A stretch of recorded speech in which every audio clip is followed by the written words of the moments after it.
उपासनी साई वाक्षुदा भाग 3 अध्याय क्रमांक 35 शके 1846 मिती आषाढ कृष्ण 1 बुधवार तारीख 17 जुलै सन 1924. श्री गणेशाय नमः. श्री सरस्वते नमः. श्री सच्चिदानंद सद्गुरुवे नमः. अथ पंचत्रिशततिमो अध्याय प्रारंभ. कम करोती वाचालम या श्लोकाचा अर्थ. स्वामी मंगलमूर्तींनी मुद्गल पुराण श्रवण करून गणपती रूपाने श्रींचे श्रवण केले. त्यानंतर महाराज म्हणाले, मी कधीही बोलत नाही, तुम्हीच बोलतात. बोलवणारा जर कोणी असला म्हणजे मुर्दाही जित्ताहून बोलू लागतो. बोलणाऱ्याला नाना तऱ्हेच्या युक्त्या येतात. निर्जीव वस्तूसुद्धा तो बोलायला लावतो. दगडाची मूर्ती निर्जीव असूनही नामदेवांनी बोलायला लावली. ही कथा सगळ्यांना प्रसिद्धच आहे. मुकम करती वाचालम पंगू लंघयते गिरीम. असे जर आहे तर आपण बोलू म्हणून बोलले जाते काय? आता बोलणे म्हणजे शब्द उच्चारणे. शब्द हा आकाशाचा गुण आहे. आकाशात शब्द होतो त्याला आकाशवाणी म्हणतात. सदोदित म्हणजे तशीच आकाशवाणी होत नाही, म्हणून आकाशवाणी व्हावयाची म्हणजे कोणाच्या तरी तोंडातून ती आकाशवाणी होते. आकाशात नेहमी शब्द होतात, परंतु ते आपल्यास ऐकू येत नाहीत. व मुखावाटे शब्द निघाले तर ते ऐकण्यास यावे अशी ईश्वरी योजना आहे. म्हणून बोलण्याचे ते बोलले जाईल व ऐकण्याचे ते ऐकले जाईल. जो शब्द आकाशात होतो त्याला कोणताही आळा म्हणजे प्रमाण नसते. काही कसे तर काही कसे असे नाना प्रकारचे शब्द होतात, परंतु आपल्यास व्यवहारात त्याचा उपयोग करून घेता येत नाही. व्यवहारात उपयोग होण्यासाठी जी योजना आहे त्या योजनेप्रमाणे शब्द निघाले तरच त्याचा उपयोग होतो. याकरता पृथ्वी, आप, तेज, वायू आणि आकाश यांची गरज आहे. त्याच्या योगी ईश्वरी संकेताने पाहिजे ती मांडणी मांडली जाते. आकाशात नुसता शब्द आहे, त्याचा उपयोग करून घेण्यासाठी बाकीची जी तत्वे त्यांची मांडणी मांडावी लागते व ती मांडणी ईश्वरी संकेताने मांडलेली जाते. किंवा ईश्वरी शक्ती ज्यात आहे अशा अवतरी पुरुषांकडूनही ती मांडली जाते. जसे सर्वांना समजण्यासारखे उदाहरण म्हणजे ईश्वरी शक्ती संपादन केलेले सरकार असते. या पंचतत्वांनी वाटेल तशी मांडणी मांडून त्याचा उपयोग आपल्याला व जगाला करून देत आहे. सगळे असेच आहे. आकाशाचा जो शब्दगुण आहे तो नुसता आहे. त्याचा उपयोग दुसऱ्या तत्वांच्या म्हणजे वायू इत्यादिकांच्या मांडणीच्या योगानेच होतो. एरवी होऊ शकत नाही. दुसरे तत्व वायू आहे. तो वारा नुसता असताना कधी कमी कधी जास्त असतो. म्हणून त्या वाऱ्याचा उपयोग होण्यासाठी बाकीच्या तत्वांची सहाय्यता घेऊन तसे पाहिजे असेल तशी त्याची मांडणी मांडून त्या वायूचा उपयोग होतो. अशा तऱ्हेने मांडणी मांडून व्यक्तरूपास आलेली वस्तू म्हणजे आपले शरीर होय. नाकातून श्वासोश्वास चालतात ते वायूच्याच योगाने. शरीरात प्राण, अपान, व्यान, उदान व समान हे वायू सांगितलेले आहेत. अग्नीमध्ये नुसताच अग्नी आहे, त्याचाही बाकीच्या तत्वांच्या सहाय्याने उपयोग करता येतो. तसेच पाणी, पृथ्वी इत्यादी वस्तू मुबलक आहेत. त्याची पाहिजे असेल तशी मांडणी मांडून वाटेल तितक्या काळपर्यंत तुम्ही त्याचा उपयोग करून घ्या. तुम्ही म्हणाल आपण एकाचाच उपयोग करून घेऊ तर कोणताही कार्यभाग होणार नाही. एवढेच नाही तर त्या एकट्या वस्तूंचा अनुभव देखील होणार नाही. प्रत्येक वस्तूत बाकीच्या चारींचा कमी अधिक प्रमाणात संबंध आहे, म्हणून अनुभव येतो. मुकम करोती वाचालम अशी जर त्या गणपतीची शक्ती आहे तर तो मुक्याला बोलका का करत नाही? किंवा जो पांगळा झालेला आहे त्याला आपोआपच पर्वतावर चढण्याची शक्ती का देत नाही?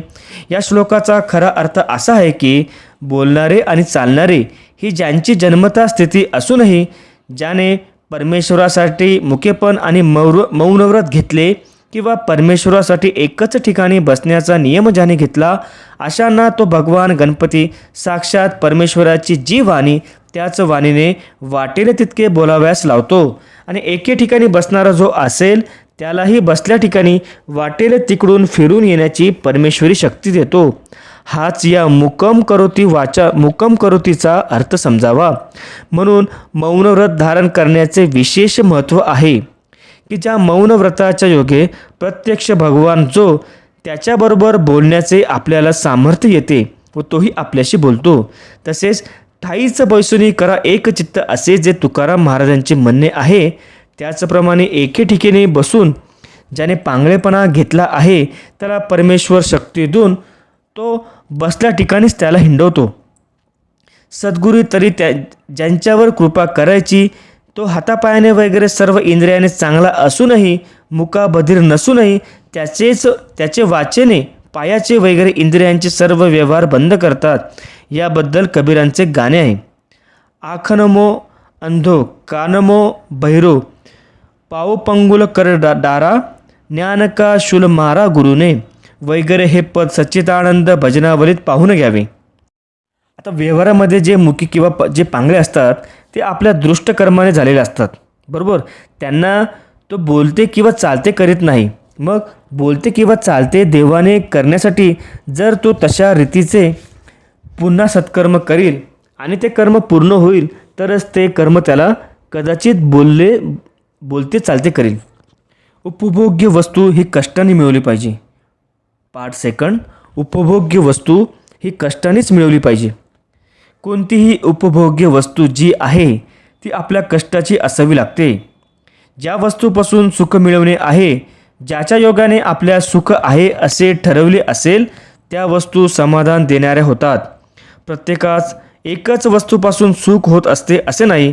ज्याने जी वस्तू सुखाची ठरवली असेल ती त्याला समाधान देणारी होते. हे बाह्य वस्तूसंबंधीचे बोलणे झाले. पण मुळातून सुखाची वस्तू एकच आहे. ती जी सुखदायक वस्तू आहे ती सर्वांनाच सुखदायक असल्याबद्दल पुष्कळ वेळा बोलणे झालेले आहे. शास्त्रात किंवा इतर ग्रंथात जो ब्रह्मानंद वर्णन केला आहे तो एकच आहे व तो सर्वांना सुख देणारा आहे असे सांगितले आहे. तरीसुद्धा लोकांनी मनाच्या निरनिराळ्या शाखा करून बाह्य विषय वस्तूंवर सुख लादले. त्या सुखदायी बाह्य वस्तू प्रयत्न करून मिळवाव्या लागतात. समजा पैसा द्रव्य आपल्यास जर पाहिजे असेल, त्यापासून आपणास जर सुख मिळवायचे असेल असे गृहीत धरून चालले तर त्या द्रव्यासाठी आपण प्रयत्न करू. द्रव्य मिळवण्याचे उपाय पुष्कळ आहेत. ज्याला जो सोयीचा असेल तो उपाय तो करतो. द्रव्य शब्दाने सर्व वस्तू धरल्या जातात, परंतु लौकिकात द्रव्य म्हणजे पैसा अशी समजण्याची वहिवाट आहे व ती काही खोटी नाही. कारण इतर कोणत्याही वस्तू पैशाच्या साह्याने मिळवल्या जातात. ज्यापेक्षा पैशांच्या साधनाने त्या वस्तू मिळतात त्यापेक्षा त्यातच सर्व वस्तूंचा समावेश होतो असे म्हणावे लागते. म्हणून त्या पैशालाच द्रव्य म्हटले जाते. आपल्यास ज्यापासून सुख मिळते त्या वस्तू मिळवण्याचा त्यातही सोयीचा म्हणजे थोडक्यात कष्टाने पुष्कळ द्रव्य लाभ होईल असा प्रयत्न करण्याकरता लोक अक्कल चालवतात. आता कित्येकांची अशी वृत्ती असते की कष्ट दुसऱ्या कोणीतरी करावे पण आयताच लाभ मात्र मी घ्यावा. आयतेच जेवण मिळत असेल तर स्वयंपाकाचे कष्ट नकोत अशी बऱ्याच लोकांची बुद्धी असते. जेवायला आयते मिळावे अशी इच्छा असेल तर मी केव्हा केव्हा म्हणतो याप्रमाणे भटजी बुवा बनावे, परंतु तसे बनायची कोणाला इच्छा होत असते. जे कोणी नोकरी चाकरी व्यापारधंदा करून कष्टाने मिळून खाणारे आहेत ते गृहस्थ आपल्याला रावसाहेब अमुकपंत तमुकपंत असे म्हणून घेतात, भटजी म्हणून घेत नाहीत.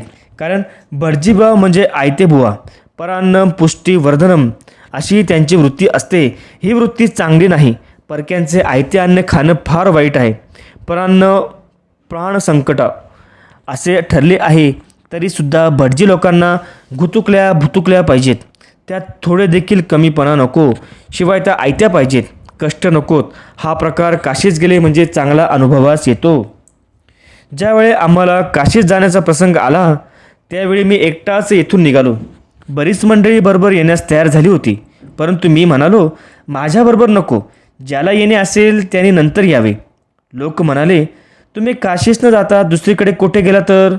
मी म्हणालो हो, त्याचा काय नेम वगैरे व्यावहारिक लागू आहेत.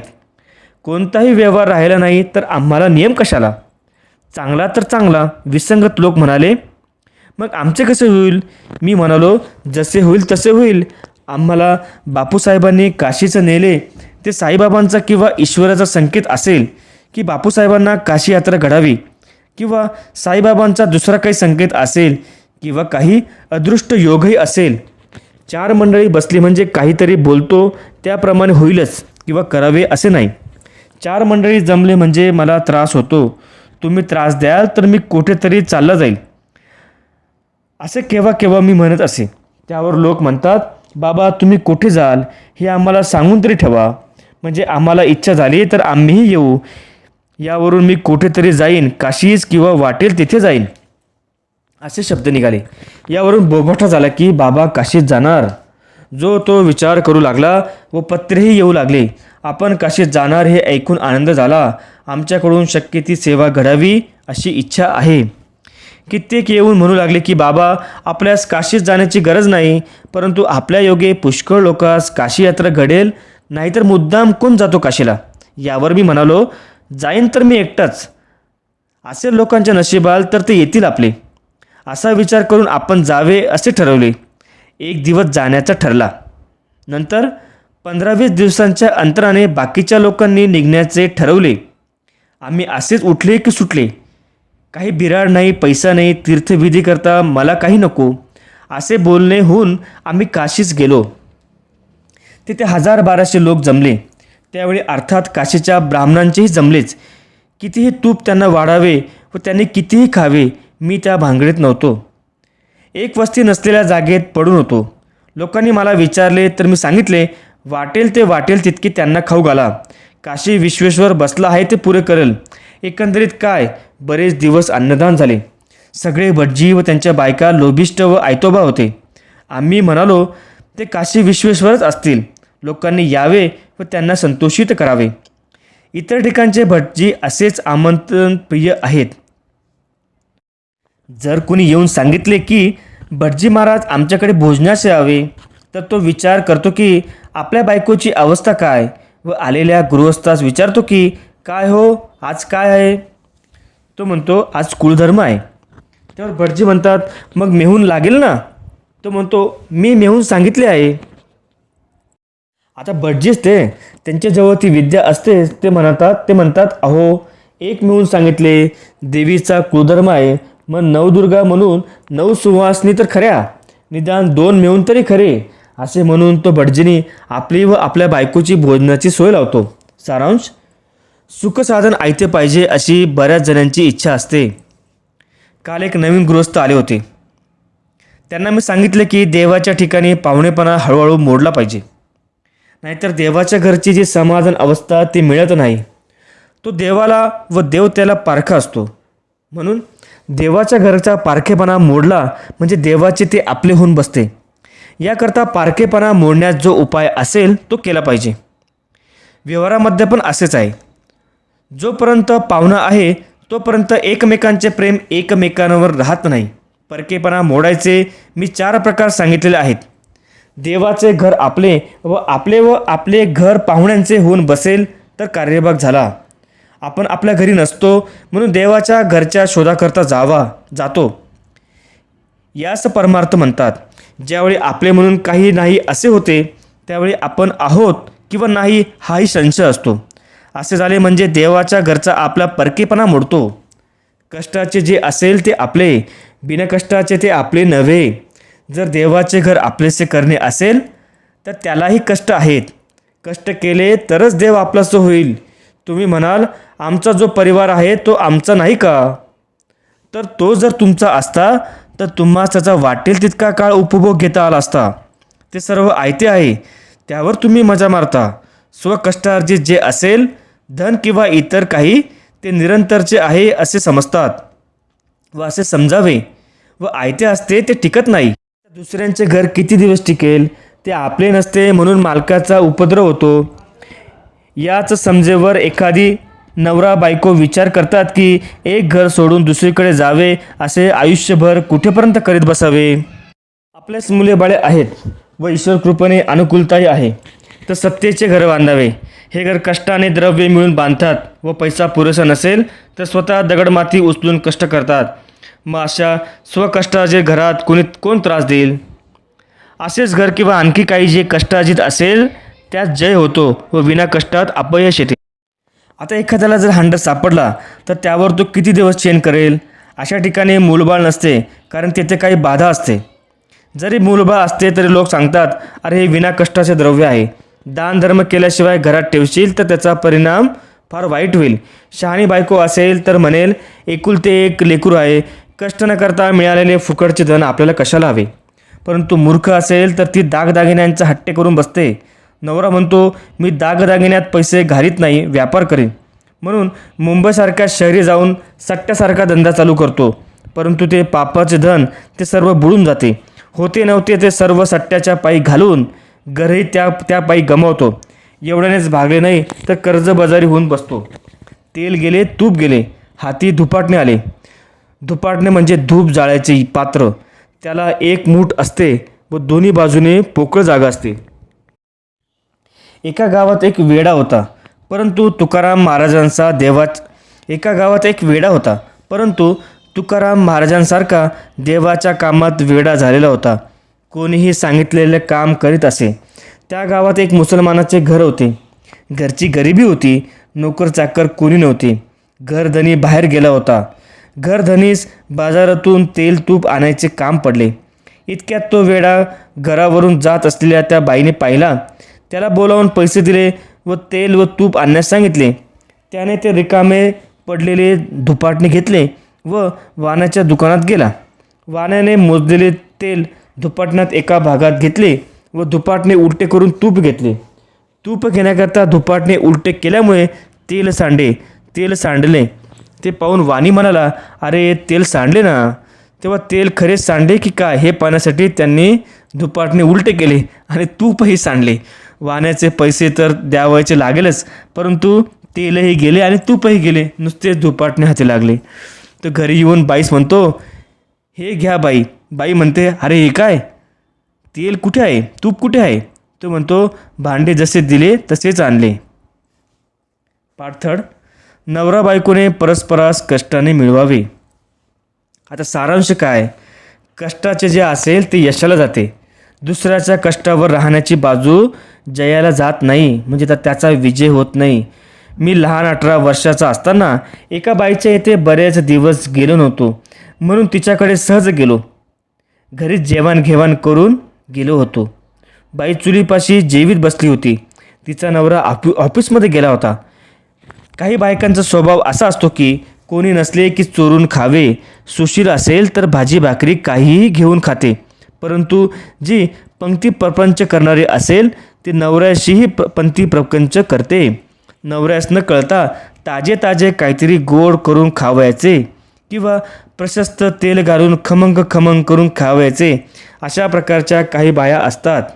परंतु हा कुलीनपणा बिलकुल नाही. मी ज्या बाईकडे गेलो होतो ती मात्र तशी नव्हती. ती कुलीन असून लहानपणी सदुपदेशाच्या गोष्टी तिच्या कानावरून मी ऐकल्या होत्या.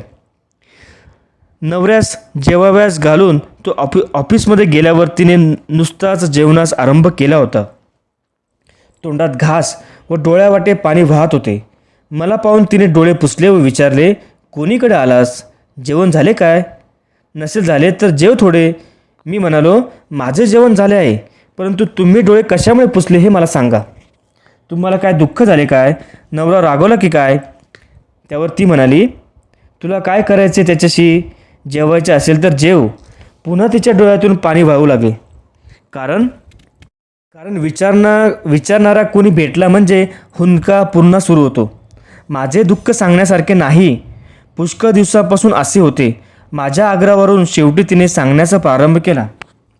मी जेवते, परंतु जेवताना लाज वाटते, कारण माझ्या मनात येते की हे कोणाचं जेवण मी जेवते. यावर मी म्हणालो, अहो हे तुमचंच जेवण ना. त्यावर ती म्हणाले, अरे बाबा हे माझं जेवण नाही. मग मी म्हणालो, तुमच्या नवऱ्याचे तर ते जेवण आहे ना. ती म्हणते, कोणाचे आहे हे मला माहीत नाही. मी म्हणालो, नवऱ्याने मिळून आणलेले त्यावर तुमचीच मालकी आहे, ते लोकांचे म्हटले जाते काय. त्यावर ती म्हणते, त्यातले वर्म तुला माहीत नाही. मी म्हणालो, तुम्ही वडील आहात, मला तुमचे म्हणणे मान्य केले पाहिजे, परंतु व्यवहारात लग्न झाल्यावर ती बाई घरची मालकीण होते असे आहे. यावर ती म्हणते, मी निश्चयाने सांगते की जे कष्टाने मिळवले असेल तेच आपले.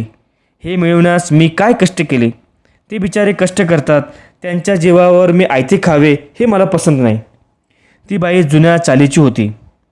जेव्हा तिचे हे जुने विचार, परंतु अलीकडे पाहावे तो सगळीकडे काही चमत्कारिक.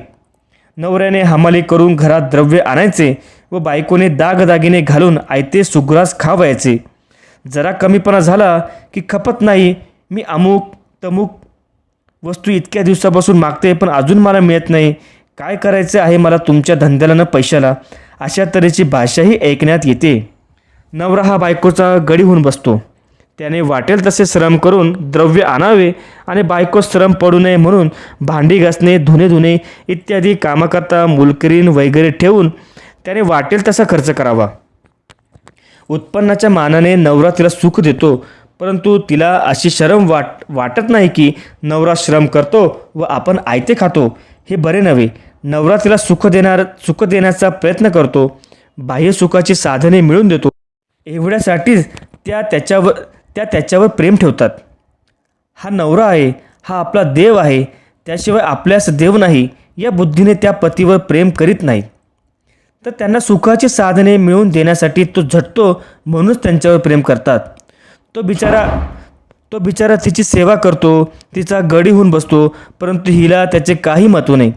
आपल्यासाठी स्वयंपाक करावा लागतो तर त्यांच्याकरताही थोडे तांदूळ शिजवा अशा विचाराने त्यांच्याकरता म्हणून करतात.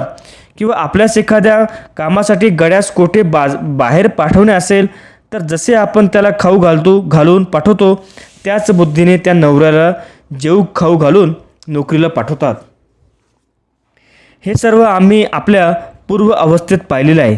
सारांश, आपल्याकरता लागणाऱ्या गोष्टीसाठी आपण कष्ट करावे असे त्या बाईचे विचार होते. अलीकडील बायकांसारखे तिचे विचार नव्हते. तिला वाटे आपला नवरा वाटेल तसे काम करतो व आपण मात्र आयते खातो, हे बरे नव्हे. यावर मी म्हणालो, तुम्ही तर घरचे सर्व काम करता, फुकट थोडेच खातात. त्यावर ती म्हणाली, हे काही कष्ट नव्हेत, ते स्वाभाविक कष्ट आहेत. द्रव्य मिळवण्यासाठी मी काही श्रम केले नाहीत म्हणून रोज जेवताना मला ते डासते. त्यावर मी म्हणालो, तू त्यांची बायको आहेस ना. ती म्हणते, मी त्यांच्या घरी पाहुण्यासारखे आहे. तो मला नवऱ्यासारखं वाटत नाही, कारण तो नवरा मिळवण्यासाठी मी काही कष्टही केले नाही. कोणतेही सुखाचे साधन कष्टाचे असेल तरच जय होईल. हा नवरा मी काही कष्टाने मिळवला नाही. मी म्हणालो, अगं नवऱ्यासाठी का कोणी कष्ट करीत असतात का. ती म्हणते, होय, नवरा कष्टानेच मिळवायला पाहिजे. मी कष्ट करून तो नवरा मिळवलेला नाही. बिनकष्टाचे त्याचे अन्न खाणे मला बरे वाटत नाही. म्हणून जेवताना मला रोज रडू येते. माझा नवरा खोटा असे मी ठरवले आहे. त्यावर मी म्हणालो, संसार प्रपंचात लग्न व्यवहार जे होतात त्यात कोणाला कष्ट करून नवरा मिळवावा लागतो असे कुठे पाहण्यात आलेले नाही. त्यावर ती म्हणते, बिनकष्टाचा नवरा असेल तर तो जयाला जातो काय. माझ्या बोलण्याचा अर्थ हा आहे की बायकोने श्रम करून निढळाच्या घामाने नवरा मिळवला असेल तर तो जयाला जाईल.